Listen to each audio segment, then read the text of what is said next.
नमस्कार दोस्तों, मैं कुलदीप सिंह राणा आज आपके सामने नई स्टोरी लेके प्रस्तुत हुआ हूँ। सन 1920 में दुनिया के नक्शे पर ब्रिटेन का परचम बुलंद था और साथ ही ब्रिटेन की सबसे मशहूर कार निर्माता कंपनी रोल्स रॉयल का भी खासा रुतबा हुआ करता था। लेकिन एक भारतीय राजा की शान में गुस्ताखी उस वक्त की दुनिया के सबसे बड़ी कार कंपनी को भी भारी पड़ी थी, जिसके बदले में इस कंपनी की न केवल बेइज्जती हुई बल्कि उन्हें लिखित में माफी भी मांगनी पड़ी। दोस्तों, अब सीधे हम स्टोरी पे आते हैं। ये वक्त था सन 1920 का, जब इंग्लैंड की सड़कों पर अलवर के महाराजा जयसिंह प्रभाकर घूम रहे थे। बदन पर अंग्रेजी लिबास था और रंगत भारतीय की। ऐसे ही घूमते हुए उनकी नज़र रोल्स रॉय के शोरूम पर पड़ी। उत्सुकतावश वो शोरूम में दाखिल हो गए और वहां पर मौजूद गाड़ियों के फीचर्स और कीमत के बारे में जानने के लिए सेल्समैन से बात करने लगे। साधारण वेशभूषा और एक भारतीय चेहरे को देखकर उस सेल्समैन ने राजा जयसिंह को ऊपर से नीचे तक देखा और उन्हें शोरूम से बाहर निकाल दिया। शायद उस वक्त सेल्समैन के दिमाग पर ब्रिटेन हुकूमत का नशा रहा होगा, जो एक भारतीय चेहरे के पीछे छिपे महाराज को न पहचान सका।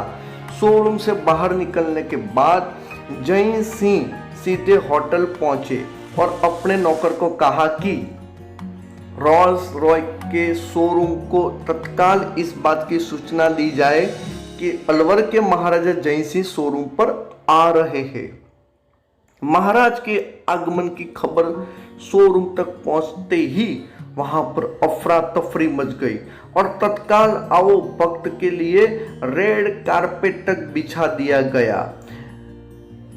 तय किए गए समय के अनुसार जयसिंह अपने शाही लिबास और जवेरातों को पहने हुए शोरूम पर पहुंचे। बेशक उनकी मुलाकात उस सेल्समैन से भी हुई होगी, लेकिन उन्होंने बस शोरूम में मौजूद कारों के बारे में पूछताछ की। उस वक्त शोरूम में केवल 6 कारें मौजूद थी।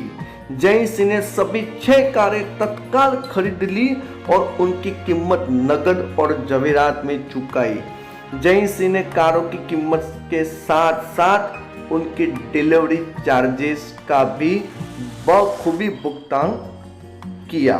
दोस्तों, अब यहाँ से स्टोरी में अगला पड़ाव आता है। कारों की खरीदी के बाद महाराजा जयसिंह वापस अपने वतन लौट चुके थे। रोल्स रॉयस के सभी 6 कारें भी कुछ दिनों बाद भारत पहुंची और उन्हें महाराज के महल में लाया गया। उस दौर में रोल्स रॉय की कारें शाही शान की पहचान हुआ करती थी, लेकिन जय सिंह के जहन में अभी भी अपनी बेइज्जती का घाव ताजा था। उन्होंने उन सभी कारों को शहर का कचरा साफ करने के लिए म्युनिसिपैलिटी के हवाले कर दिया। जब रोल्स रॉय की कारों के आगे और पीछे झाड़ू बांधकर शहर की सड़कों पर उतर गया, तो ये खबर किसी जंगल में लगी आग की तरफ फैल गई। बेशक इसमें वक्त लगा होगा, लेकिन इस आग की तपिश ब्रिटेन तक भी पहुंची। रोल्स रॉय की कारें, जिनकी छवि उस वक्त के सबसे शाही कारों की थी, उसमें भारत में एक राजा शहर की सड़कें साफ करवा रहा था। इस खबर से रोल्स रॉय की छवि भी धुंधली हो गई और बाजार में भी उससे तगड़ा झटका लगा।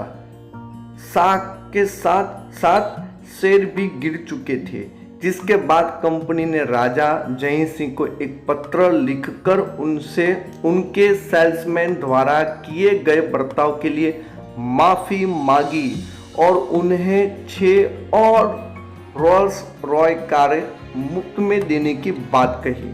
राजा जय सिंह ने रोल्स रॉय के माफ़ीनामे को मान लिया और म्यूनिसिपैलिटी को आदेश दिया कि अब वो कारों से कचरा न उठाए।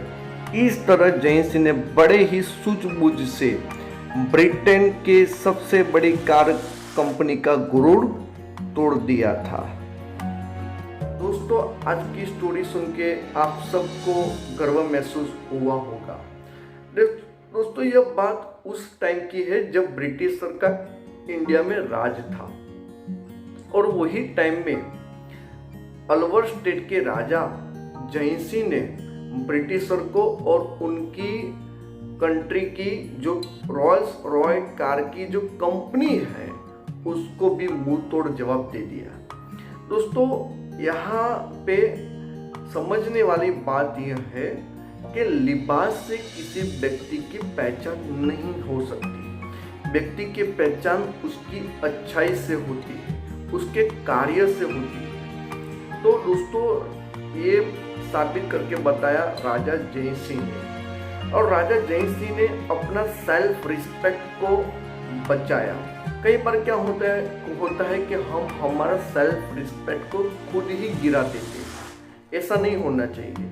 राजा जय सिंह का भी सेल्फ रिस्पेक्ट जब एक सेल्समैन ने तोड़ा था तो उनको उस वक्त उन्होंने कुछ नहीं किया, पर समय आते ही उनको मुंह तोड़ जवाब देके, पूरी कंपनी को मुंह तोड़ जवाब देके अपनी सेल्फ रिस्पेक्ट को उन्होंने बचाया था। तो आप सबको भी आज की स्टोरी से यह मैसेज लेना चाहिए कि किसी के लिबास को देख के उसकी पहचान नहीं करनी चाहिए, और अपना सेल्फ रिस्पेक्ट जो है वो भी कभी गिराना नहीं चाहिए। उसके साथ मैं मेरी बात को यहाँ पे पूर्ण करता हूँ। नमस्कार, जय हिंद।